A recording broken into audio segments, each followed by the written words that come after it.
Guys, एक mail के बीच में और एक फीमेल के बीच में सबसे खूबसूरत रिश्ता होता है शादी का रिश्ता, उनके एडल्ट होने के बाद।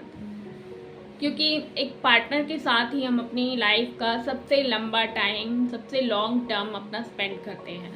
इतना हम अपने पेरेंट्स के साथ स्पेंड नहीं करते, इतना अपने सिबलिंग के साथ स्पेंड नहीं करते, रिलेटिव्स के साथ स्पेंड नहीं करते। लेकिन पार्टनर ही एक ऐसा बंदा होता है, हमारा लाइफ पार्टनर, जिसके साथ हम अपनी जो लाइफ टाइम है उसका सबसे लंबा टाइम स्पेंड करते हैं। लेकिन कुछ छोटी छोटी बातों की वजह से कभी इश्यूज इतने बड़े हो जाते हैं कि बात डाइवोर्स तक आ जाती है। और आजकल वैसे भी इतनी शादियां नहीं हो रही हैं जितने डाइवोर्सेस हो रहे हैं। तो कुछ ऐसी छोटी छोटी बातें होती हैं जिनका ध्यान रखकर, जिनको फॉलो करके हम अपनी मैरिड लाइफ को बचा सकते हैं। तो आज उन्हीं छोटी छोटी बातों के बारे में डिस्कस करेंगे जिनका आप ध्यान रख सकते हैं अपनी मैरिड लाइफ में एज अ कपल। सबसे मोस्ट इम्पॉर्टेंट बात होती है कम्युनिकेट डेली। आपको डेली कम्युनिकेट करना चाहिए अपने पार्टनर के साथ। आई नो आजकल के बिजी शेड्यूल में किसी के पास टाइम होता है, नहीं होता है, लेकिन फिर भी कुछ मिनट्स, कुछ घंटे तो निकाल ही सकते हैं अपने पार्टनर के साथ। आफ्टर ऑल पार्टनर है आपका। नेक्स्ट इज से आई लव यू ऑफन। एक दूसरे को आई लव यू बोलते रहना चाहिए, छोटी छोटी बातों पर ही सही, चाहे बड़ी बड़ी बातों पर ही सही, बट बोलते रहना चाहिए। इससे पता लगता है कि आप जेन्युइनली प्यार करते हैं एक दूसरे से और केयर करते हैं एक दूसरे की। Next is listen with empathy. आपका पार्टनर आपसे कुछ भी बोल रहा हो, कुछ भी कह रहा हो, कुछ भी बता रहा हो, तो उसको एम्पैथी के साथ लिसन करना चाहिए, सुनना चाहिए, ध्यान से सुनना चाहिए। ये नहीं कि आप बिजी हो, बस सुना, आया गया किया। आप जब तक उसे ध्यान से नहीं सुनोगे, उसको नहीं लगेगा कि आप उसकी केयर करते हो। तो जेन्युइनली शो करने के लिए कि आप केयर करते हो अपने पार्टनर के लिए, अपने पार्टनर को ध्यान से सुनो। You should laugh together. You should never sleep angry. कभी भी आपको कोई भी आर्ग्यूमेंट हो जाता है, अगर सोते टाइम भी कोई आर्ग्यूमेंट होता है, तो बिना उसको सॉल्व किए आपको नहीं सोना चाहिए। क्योंकि जब हम एक बार आर्ग्यूमेंट्स होता है और उसके बाद एक का मुंह इधर, दूसरे का मुंह उधर करके सो जाते हैं, तो वो इश्यूज हमारे दिमाग में घूमते रहते हैं और वो सुबह होने तक हमारे दिमाग में इतने बढ़ चुके होते हैं कि उसको सॉल्व करने की प्रोबेबिलिटी कम हो जाती है। तो कभी भी अपने आर्ग्यूमेंट्स को साथ लेकर नहीं सोना चाहिए, हमेशा उनको सॉल्व करके सोना चाहिए। Next is argue respectfully.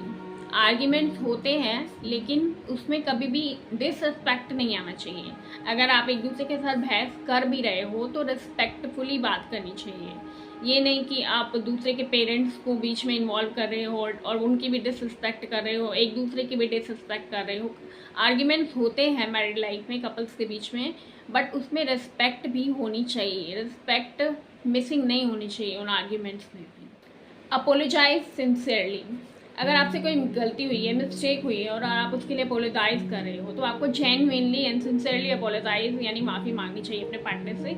ये नहीं कि आपने माफ़ी मांग ली और फिर आपने 2 दिन बाद वो मिस्टेक दोबारा कर दी। ऐसा नहीं होना चाहिए। इससे आपके पार्टनर को लगेगा कि आप उनकी केयर ही नहीं करते हो और एक ही गलती को बार बार कर रहे हो और उन्हें हर्ट कर रहे हो अपने पार्टनर। Forgive quickly.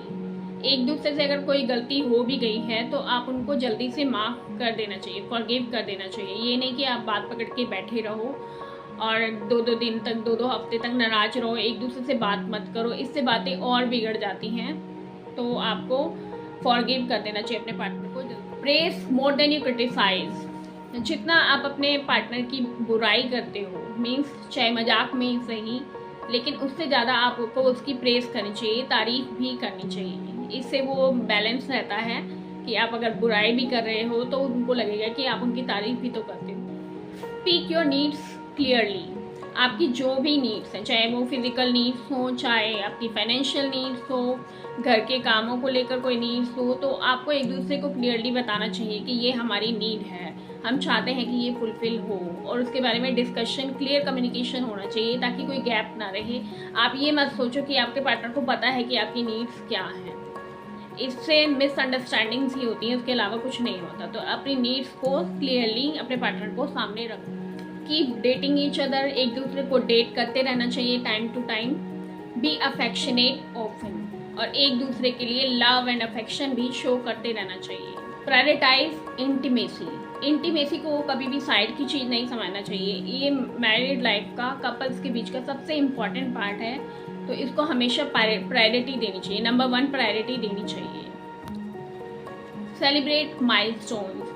किसी का बर्थडे आ गया, आप दोनों में से किसी का, आपके पेरेंट्स का, तो उसको सेलिब्रेट करते रहना चाहिए। इससे आपस में अफेक्शन बना रहता है, लव बना रहता है। Be each other safe space. आपको एक दूसरे के लिए एक दूसरे का सेफ स्पेस की तरह बिहेव करना चाहिए। Flirt like you just met. आपको एक दूसरे के साथ फ्लर्ट करते रहना चाहिए, जैसे कि आप अभी मिले हो, आप कल ही मिले हो। इससे एक लाइफ में फ्रेशनेस बनी रहती है और कभी आपको ऐसा फील नहीं होता कि लाइफ बोरिंग होती जा रही है। Keep no secrets. एक दूसरे के बीच में कोई सीक्रेट नहीं होना चाहिए। कपल्स के बीच में सीक्रेट वैसे भी नहीं होना चाहिए। कोई अगर आपसे अपना फ़ोन हाइड कर रहा है तो इसका मतलब वो आपको धोखा दे रहा है। उसके फ़ोन में ऐसा कुछ ना कुछ ज़रूर है जो आपको अच्छा नहीं लगेगा देख के। तो एक दूसरे के बीच में सीक्रेट्स नहीं होने चाहिए। Create fun traditions. मीन्स आपके रिश्ते में, आपके रिलेशनशिप में फ़न कभी भी मिसिंग नहीं होना चाहिए। चाहे आपके रिश्ते को, आपकी शादी को 2 साल हुए हैं या 20 साल हो गए हैं, आपके रिश्ते में फ़न हमेशा होना ही चाहिए। Make your home peaceful. और आपको अपने घर का माहौल ऐसे बनाना चाहिए कि उसमें पीस रहे, उसमें शांति रहे, कि आपका पार्टनर अगर बाहर काम करने गया है तो वो ये सोचे कि मुझे घर जाकर पीस मिलेगी, शांति मिलेगी। ऐसा ना हो कि उसको घर आते ही लगे या घर आने पर ऐसा लगे कि मुझे पीस चाहिए, मुझे बाहर जाना है। अलो पर्सनल ग्रोथ। एक दूसरे की ग्रोथ का, चाहे वो एजुकेशनल ग्रोथ हो, चाहे वो मेंटल ग्रोथ हो, उसका ध्यान रखना चाहिए। Support each others dream. अगर आपके या आपके पार्टनर का कोई भी ड्रीम है तो उसको पूरा करने के लिए आप दोनों को इक्वली कोशिश करनी चाहिए। Stay curious about each other. एक दूसरे के बारे में और जानने के लिए हमेशा क्यूरियोसिटी बनी रहनी चाहिए। इससे लाइफ में बोरियत नहीं आती, आपके रिलेशनशिप में बोरियत नहीं आती। तो हमेशा एक दूसरे के बारे में क्यूरियस रहना चाहिए। Maintain your individuality. आप एक यूनिक बंदे हो तो आपको अपनी इंडिविजुअलिटी का भी ध्यान रखना चाहिए। आपकी एक आइडेंटिटी है, उसको हमेशा अपने रिलेशनशिप में बना कर रखना चाहिए। Care for your health. आपको अपने पार्टनर की हेल्थ के साथ साथ अपनी हेल्थ का भी ध्यान रखना चाहिए। Be honest about money. Money matters में एक दूसरे के साथ हमेशा ऑनेस्ट रहना चाहिए। और बजट एंड प्लान टुगेदर। कोई भी बजट की बात है या प्लानिंग करनी है, कोई गोल्स है आपका, तो उसको एक दूसरे के साथ बैठकर डिस्कस करना चाहिए और प्लान करना चाहिए। अवॉइड ब्लेम गेम्स इन मैरिजेस। एक दूसरे पर कभी भी अपने पार्टनर पर ब्लेम नहीं लगाना चाहिए किसी भी बात के लिए। अगर किसी आपके पार्टनर की गलती है भी तो उसको आराम से बैठकर समझाना चाहिए, लेकिन ब्लेम कभी नहीं करना चाहिए। ना आपको उन्हें ब्लेम करना चाहिए, ना उन्हें आपको ब्लेम करना चाहिए। Face challenges together. अगर आपकी लाइफ में, रिलेशनशिप में कोई चैलेंज आ भी रहा है तो उसको एक दूसरे के साथ बैठकर डिस्कस करें और उसको चैलेंज को एक्सेप्ट करें। Fight issues not each other. झगड़े होते हैं, हर रिलेशनशिप में होते हैं, हर कपल्स में होते हैं, लेकिन झगड़ा इस बात पर होना चाहिए कि कोई ना कोई उसका टॉपिक हो झगड़े का। क्योंकि कपल्स के बीच में झगड़े ऐसे भी होते हैं कि उनको दूसरे दिन याद ही नहीं रहता कि झगड़ा किस बात पे हुआ था, लेकिन वो जो झगड़े में एक दूसरे की डिसरिस्पेक्ट हो जाती है वो कई बार इतनी बढ़ जाती है, दिमाग के अंदर, दिल के अंदर इतनी रह जाती है, फिर उसको कभी भी उससे उभरा नहीं जा सकता। Seek help when needed.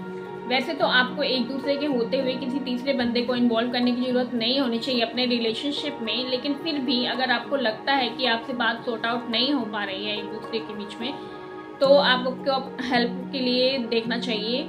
आजकल मैरिज काउंसलर्स भी होते हैं और सबसे बड़े काउंसलर्स तो आपके पेरेंट्स होते हैं, तो आपको पेरेंट्स की हेल्प लेनी चाहिए। नहीं तो मैरिज काउंसलर्स के पास भी आप जा सकते हैं, उनके पास जाने से हिचकना नहीं चाहिए। आजकल दिस इज़ नॉर्मल, क्योंकि डाइवोर्सेस बहुत हो रहे हैं, कपल्स के बीच में झगड़े बहुत होते हैं, तो इन काउंसलर्स की हेल्प कभी ना कभी ज़रूरत पड़ी जाती है। Stay fully committed to your relationship and grow together. एक दूसरे के प्रति आपको फुल्ली कमिटेड होना चाहिए और एक दूसरे को ग्रो करने में हेल्प करनी चाहिए, चाहे वो पर्सनली हो चाहे जैसे भी हो। Respect each others family. एक दूसरे की फैमिली को हमेशा रेस्पेक्ट करना चाहिए। अपने आर्ग्यूमेंट्स में कभी अपने फैमिली के बंदों को या अपने पार्टनर के फैमिली के बंदों को इन्वॉल्व नहीं करना चाहिए, उनकी डिसरिस्पेक्ट नहीं करनी चाहिए, क्योंकि आपके झगड़े तो ख़त्म हो जाते हैं, लेकिन अगर आपने अपने पार्टनर के पेरेंट्स की डिसरिस्पेक्ट कर दी तो वो उसको हमेशा याद रहेगी, या आपके पार्टनर ने आपकी फैमिली की डिसरिस्पेक्ट कर दी तो आपके पार्टनर को हमेशा याद रहेगी। तो ऐसा नहीं करना चाहिए। Appreciate small movements. अपनी लाइफ की छोटी छोटी मूवमेंट्स को माइलस्टोन को रिस्पेक्ट करना चाहिए, अप्रिशिएट करना चाहिए, उन्हें एंजॉय करना चाहिए। Keep your word and promises. अगर आपने अपने पार्टनर से कोई भी प्रॉमिस किया है तो उसको पूरा करना चाहिए। अगर आप पूरा नहीं कर पा रहे हो तो उसे एक्सप्लेन कर देना चाहिए कि आप क्यों नहीं कर पा रहे हो। ये ऐसा नहीं होना चाहिए कि आपने कोई प्रॉमिस कर दिया और उसे तोड़ भी दिया लेकिन उसके बारे में कुछ डिस्कस भी नहीं किया। Never compare marriages. अपनी मैरिज को किसी दूसरे कपल की मैरिज के साथ कंपेयर नहीं करना चाहिए। सबके लाइफ में सिचुएशंस अलग होती हैं, प्रॉब्लम्स अलग होती हैं, उनके सॉल्यूशंस अलग होते हैं। तो आपकी मैरिज अलग है, यूनिक है, उसको यूनिक ही रहने देना चाहिए, दूसरे के साथ कंपेयर नहीं करना चाहिए। अगर कंपेयर करोगे तो झगड़े होंगे। And the last one, according to me, choose love every day. जब तक आपकी मैरिज में लव है, अफेक्शन है, आपकी मैरिज चलती रहेगी, उससे कुछ नहीं होगा और लव बना रहेगा। Thank you so much. और ऐसी और वीडियोस देखने के लिए प्लीज़ सब्सक्राइब माय चैनल।